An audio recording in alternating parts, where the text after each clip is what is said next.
तो दोस्तों इस वीडियो में हम spectral distribution of black body radiation के बारे में बात करेंगे। तो दोस्तों ये spectral distribution of black body radiation क्या होता है ये आप थोड़ी देर में समझ जाओगे, डोंट वरी अबाउट दैट।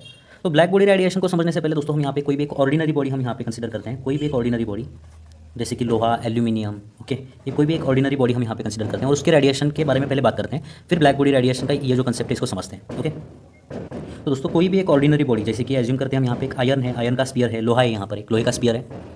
तो इसके रेडिएशंस के बारे में ऑलरेडी हम बात कर चुके हैं, थोड़ा सा हम यहाँ पे उसको रिवाइज करते हैं।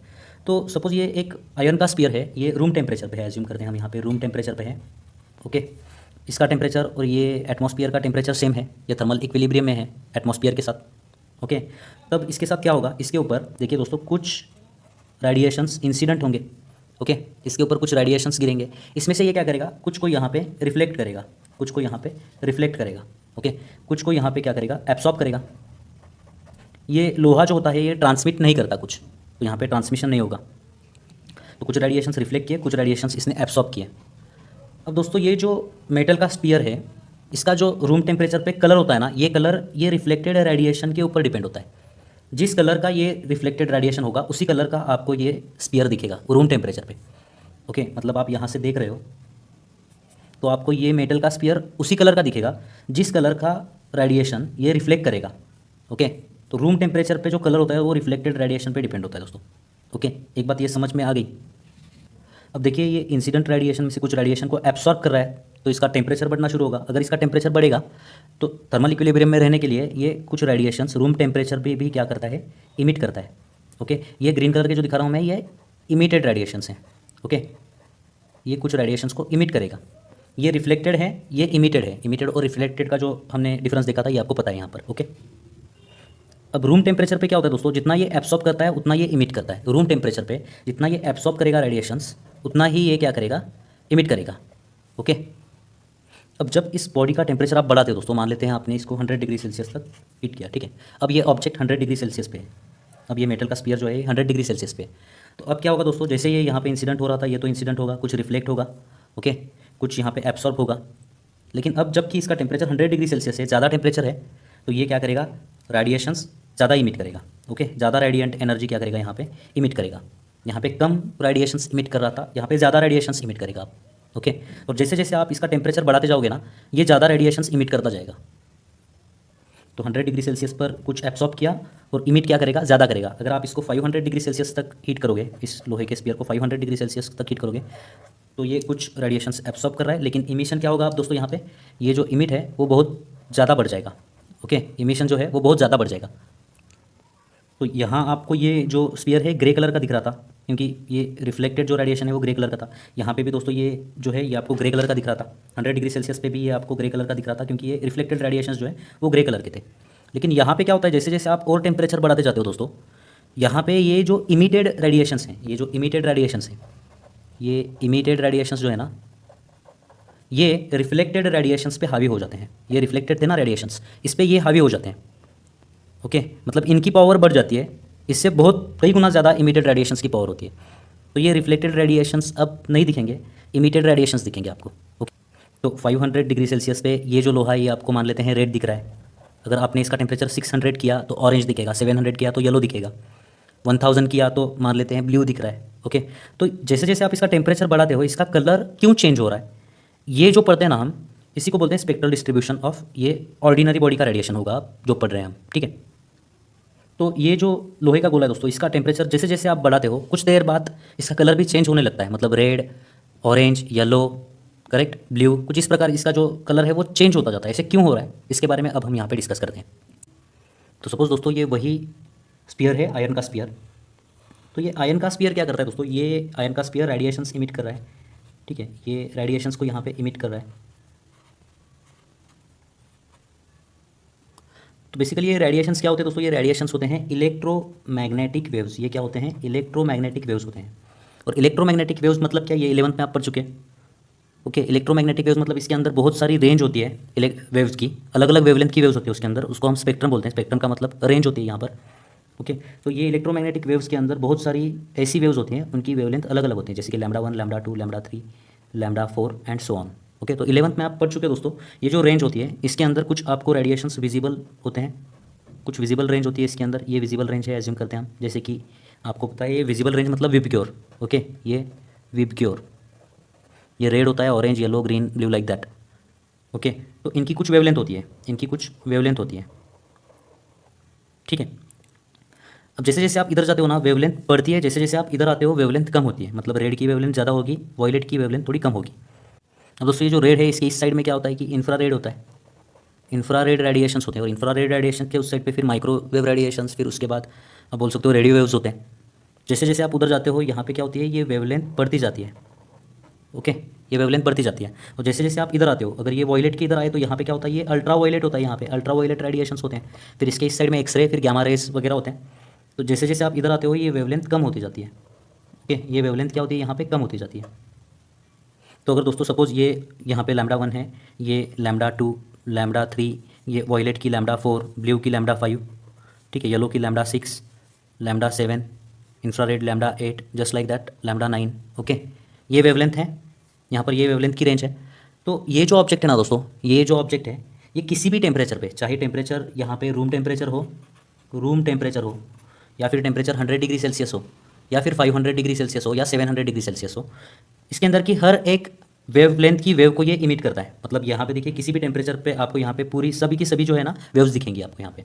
मतलब आपको यहाँ पे λ1 भी दिखेगा, λ2 भी दिखेगा, λ3 दिखेगा, λ4, λ5, λ6, λ7, λ8, लाइक दैट, ओके। तो ये ऑब्जेक्ट यहाँ पे वेवलेंथ इमिट कर रहा है, कुछ वेव्स इमिट कर रहा है, तो एनर्जी इमिट कर रहा है ना। मतलब हर एक वेव क्या कर रही होगी, कुछ ना कुछ एनर्जी को लेकर के यहाँ से बाहर निकल रही होगी। लेकिन सब जो वेव्स हैं ना दोस्तों, ये एक जितनी एनर्जी लेकर के बाहर नहीं निकलते, ये इंपॉर्टेंट बात है। किसी भी एक पर्टिकुलर टेम्परेचर पे, मान लेते हैं रूम टेम्परेचर पे, इनमें से कुछ वेवलेंथ होंगी जो ज़्यादा एनर्जी लेकर के बाहर निकलेंगी, बाकी की जो वेवलेंथ है वो बहुत ही कम एनर्जी लेकर के बाहर निकलेंगी।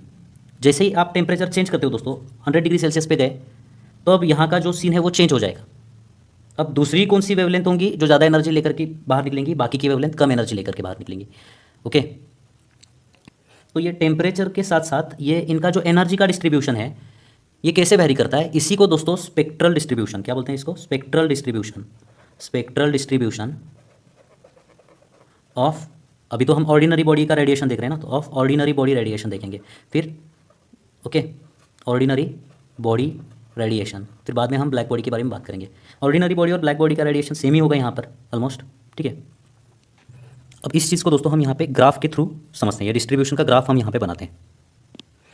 तो सपोज दोस्तों एक बॉडी है जो कि रेडिएशंस को यहाँ पे इमिट कर रही है, ये इलेक्ट्रोमैग्नेटिक वेव्स हैं, ठीक है। और ये अल्ट्रा वायलेट, ये यहाँ पे ये विजिबल रेंज है, यहाँ से यहाँ तक ये विजिबल रेंज है, ये इधर इंफ्रारेड है। जैसे जैसे आप इधर जाते हो ये वेवलेंथ बढ़ती जाती है। तो यहाँ पे जो ग्राफ आपको बनाना है दोस्तों, वो ग्राफ आपको बनाना है इमिसिव पावर, वाई एक्सिस पर आपको यहाँ पे इंटेंसिटी बोल सकते हो या फिर इमिसिव पावर बोल सकते हो आप यहाँ पर, ठीक है। ये इमिसिव पावर या फिर इंटेंसिटी, ओके, इनमें से कौन सी वेवलेंथ की वेव के अंदर इंटेंसिटी ज़्यादा है या इमिसिव पावर ज़्यादा है। तो इमिसिव पावर वर्सेस यहाँ पर आपको लेना होगा एक्स एक्सिस के ऊपर, ये होगा वेवलेंथ, ये क्या होगा यहाँ पे वेवलेंथ। ये ग्राफ आपको यहाँ पे बनाना है। वेवलेंथ देखिए ये λ1, λ2, λ3, ये λ6, λ9, ये वेवलेंथ होंगी यहाँ पर, ओके। तो ये देखिए ये यहाँ पर λ1 बोलेंगे हम इसको, ये यहाँ पर जो है ये λ9, ओके, और ये विजिबल रेंज है। तो दोस्तों रूम टेम्परेचर पे क्या होता है दोस्तों, रूम टेम्परेचर पे मतलब जब टेम्परेचर कम है ना, तब ये इमिसिव पावर, इन वेवलेंथ की emissive power, okay, versus wavelength, ये जो ग्राफ है ना, ये ग्राफ कुछ इस प्रकार आता है, ये जो ग्राफ है ना ये कुछ इस प्रकार का बेल शेप ग्राफ आता है, ठीक है। तो ये ग्राफ का मीनिंग क्या है दोस्तों, रूम टेम्परेचर पे ये λ1 की जो वेवलेंथ है ये इसकी इमिसिव पावर मतलब ये बहुत ही कम एनर्जी लेकर के बाहर निकल रही है।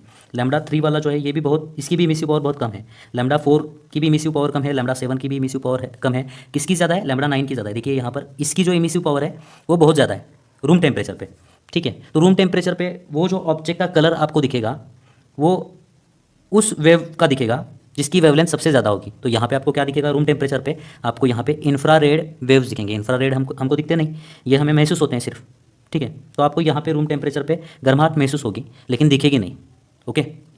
अब जैसे ही आप टेम्परेचर बढ़ाते हो ना दोस्तों, ये जो है ना ये मैक्सिमम वेवलेंथ थी ना, ये लैम्डा मैक्स, ये मैक्सिमम वेवलेंथ थी, ये लैम्डा मैक्स बोलेंगे हम इसको, ठीक है। स्क्रीन में नहीं दिख रहा है, यहाँ पे मैंने लैम्डा मैक्स लिखा हुआ है, ठीक है। तो जैसे आप यहाँ पे टेम्परेचर बढ़ाते हो, मान लेते हैं आपने 100 डिग्री सेल्सियस किया, तो ये जो ग्राफ है ना, ये ग्राफ कुछ इस प्रकार से यहाँ पे चेंज होता है। मतलब ये जो मैक्सिमम वैल्यू है ना ये शिफ्ट होती है इधर, ठीक है, ये शिफ्ट हो रही है इधर, ओके। तो अब देखिए अब कौन मैक्सिमम एनर्जी लेकर के बाहर निकल रहा है, ये लैम्डा 8, ये वेवलेंथ वाली जो वेव है ये मैक्सिमम एनर्जी लेकर के बाहर निकल रही है। तो आपको ये वेवलेंथ का कलर दिखेगा, ये वेवलेंथ का कलर, ये भी इंफ्रारेड वेव है तो आपको कलर नहीं दिखेगा यहाँ पर, सिर्फ महसूस होगा। ओके, अब जैसे आप यहाँ पे टेम्परेचर मान लेते हैं 500 डिग्री सेल्सियस करते हो, तो ये जो कर्व है ये कर्व कुछ इस प्रकार से शिफ्ट होता है। देखिए ये कुछ इस प्रकार से शिफ्ट होता है, ये इस प्रकार से शिफ्ट हो रहा है। ओके, तो यहाँ पे कौन सी वेवलेंथ है जो मैक्सिमम एनर्जी लेकर के निकल रही है? देखिए ये जो लैम्डा 7 वाली वेव है, ओके, ये मैक्सिमम एनर्जी लेकर के बाहर निकल रही है, तो आपको कलर भी उसका दिखेगा। इसलिए दोस्तों 500 डिग्री सेल्सियस पे आपको रेड कलर दिखाई देता है इसका। ओके, जैसे आप टेम्परेचर 700 डिग्री सेल्सियस करते हो, ये जो कर्व है ना, ये कर्व यहाँ से ही स्टार्ट होगा। ठीक है, ये कर्व कुछ इस प्रकार से देखिए यहाँ पे ऐसे शिफ्ट होता है ये। ठीक है, तो यहाँ पे जो मैक्सिमम इंटेंसिटी वेव की होगी वो किसकी होगी? लैम्डा 6 की होगी, या फिर यहाँ पे इसके बीच में होगी।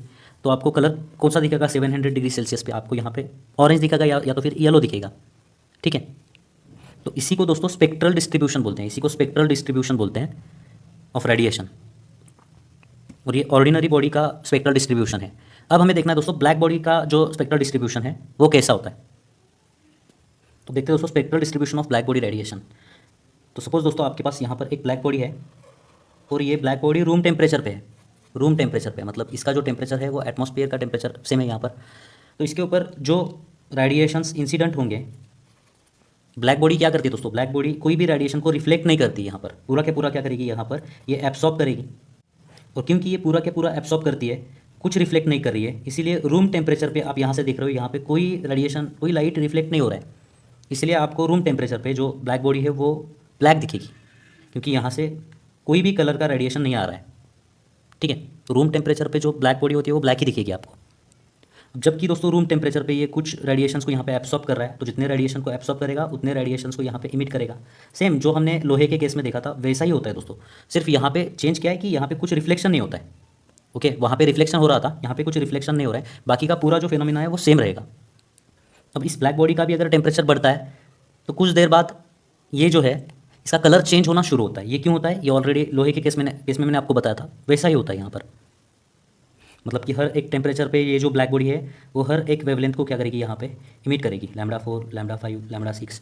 लेकिन एनर्जी जो है, इनका जो एनर्जी, इस वेवलेंथ से एसोसिएटेड जो एनर्जी है वो टेम्परेचर के साथ साथ चेंज होती है। और उसका जो ग्राफ है ब्लैक बॉडी का वो हम यहाँ पे बनाते हैं। तो यहाँ पे जो ग्राफ बनेगा दोस्तों वो बनेगा emissive power. Okay, emissive power मतलब इंटेंसिटी बोल सकते हो आप यहाँ पे। इमिसिव पावर, जितनी ज़्यादा एनर्जी ये लेकर के बाहर निकल रहे हैं उनकी कैपेसिटी, इमिसिव पावर वर्सेस यहाँ पे क्या बनेगा, ये वेवलेंथ, इनकी वेवलेंथ। ओके, तो जो ब्लैक बॉडी है दोस्तों उसका टेम्परेचर अगर 3000 केल्विन है, 3000 केल्विन, तो ये जो ग्राफ बन रहा है देखिए आपके टेक्स्ट बुक में देख सकते हो आप, ये ग्राफ कुछ इस प्रकार से बन रहा है। ठीक है, ये ग्राफ कुछ इस प्रकार से बन रहा है। मतलब मैक्सिमम वेवलेंथ 3000 केल्विन पे जो मैक्सिमम एनर्जी लेकर के बाहर निकलने वाली जो वेव है वो इंफ्रारेड वेव है। ठीक है ना, तो इसीलिए दोस्तों 3000 केल्विन पे भी ब्लैक बॉडी का हमें कोई कलर नहीं दिखेगा। ओके, महसूस कर सकते हैं हम, इंफ्रारेड जो वेव्स होते हैं उनको सिर्फ महसूस कर सकते हैं। ये जो विबग्योर की जो रेंज है ये विजिबल रेंज है। ठीक है ना, तो ये मैक्सिमम एनर्जी ये वेवलेंथ लेकर के निकल रही है, तो हमें कुछ नहीं दिखेगा, क्योंकि इंफ्रारेड जो वेव्स होती हैं इनको हम नहीं देख सकते। जैसे ही दोस्तों ये ब्लैक बॉडी का टेम्परेचर 4000 केल्विन हो जाएगा तो ये ग्राफ देखिए इधर शिफ्ट हो जाएगा, थोड़ा इधर शिफ्ट हो रहा है। मतलब क्या हो रहा है, ग्राफ देखिए कुछ इस प्रकार का बन रहा है। ये जो ग्राफ बन रहा है ये कुछ इस प्रकार का बन रहा है। तो जो मैक्सिमम एनर्जी लेकर के बाहर निकलने वाली जो वेवलेंथ है वो ये है, कौन सी है, वो रेड कलर की है। ठीक है, ये विजिबल रेंज के अंदर है तो रेड कलर की है। तो 4000 केल्विन पे ये जो ब्लैक बॉडी है वो रेड दिखाई देगी आपको, इमिटेड रेडिएशन की वजह से। ठीक है, अब अगर आप यहाँ पे टेम्परेचर देखिए इसको 5000 केल्विन करते हो तो ये जो ग्राफ है ये मैक्सिमम इधर शिफ्ट हो जाएगा, ये मैक्सिमम वेवलेंथ जो है ये इधर शिफ्ट हो जाएगा। ठीक है, तो ये देखिए ये शिफ्टिंग कुछ इस प्रकार होता है।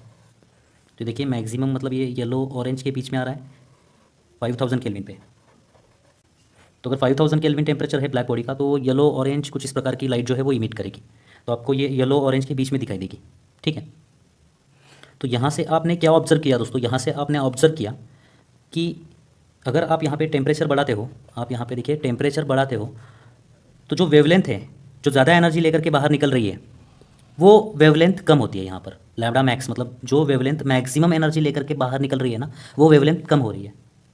ओके, जैसे जैसे आप यहाँ पे टेम्परेचर बढ़ा रहे हो ना वैसे वैसे जो वेवलेंथ मैक्सिमम एनर्जी लेकर के बाहर निकल रही है वो वेवलेंथ कम होती जा रही है। इसी को दोस्तों वेन्स डिस्प्लेसमेंट लॉ बोलते हैं। तो दोस्तों ये जो वेन्स डिस्प्लेसमेंट लॉ है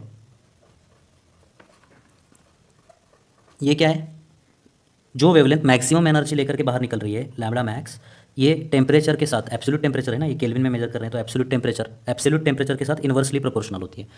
so lambda max is inversely proportional to absolute temperature.